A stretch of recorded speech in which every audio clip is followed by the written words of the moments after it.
कि कहमा से हजमाइला आहे कहमा से बभनाइले मुरन के बेरिया कि कहमा से इले बउआ के दीदी आहे मुरन के बेरिया।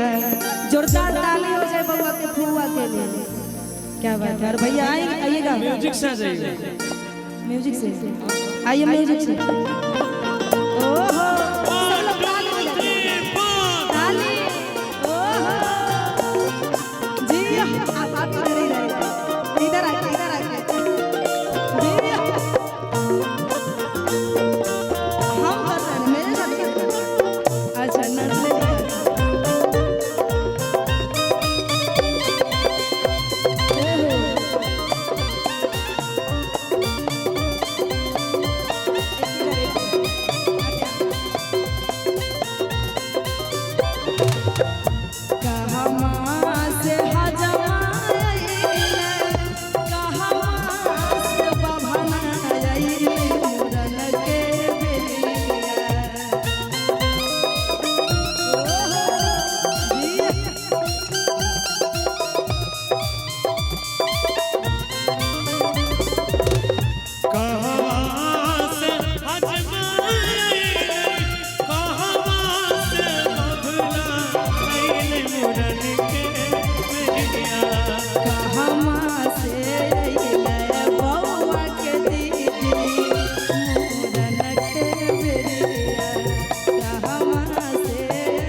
सब लोग ताली बजा दीजिए। क्या बात।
लेके अइलै बउआ के मौसा मोरन के बेरिया।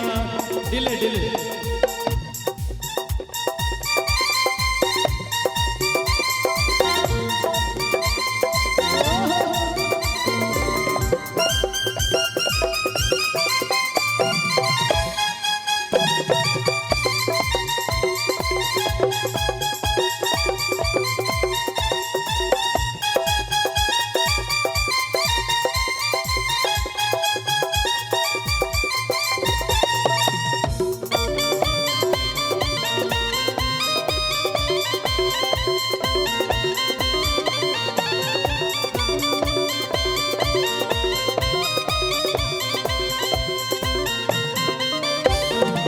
और की धोती लेके फुआ कुर्ता लेके मौसी अइले मोरन के बेरिया।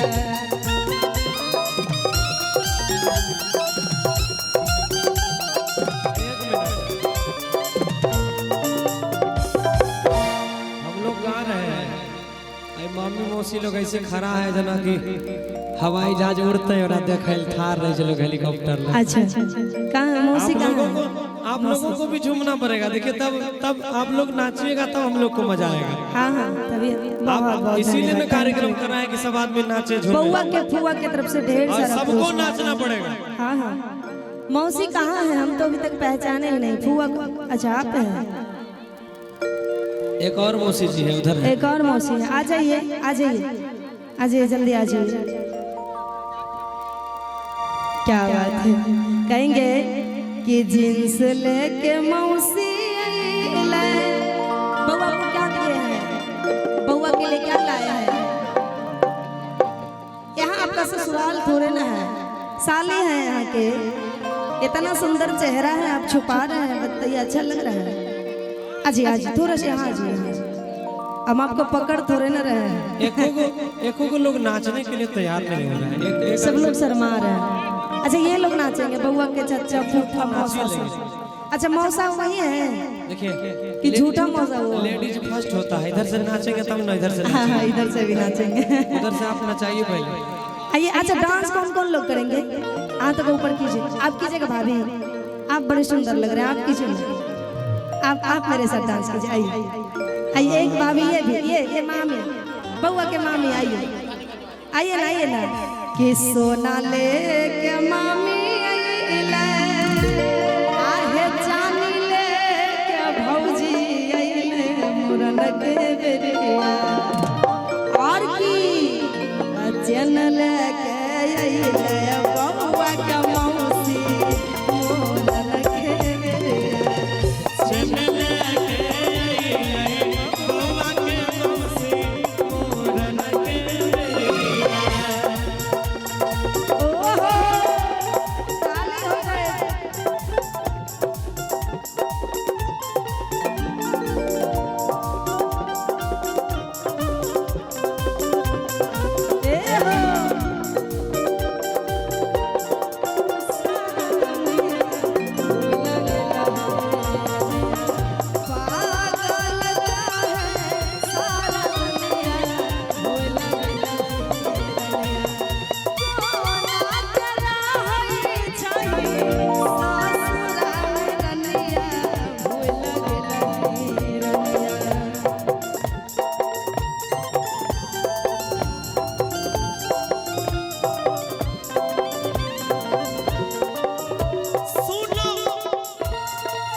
लैले मोरन के मेरिया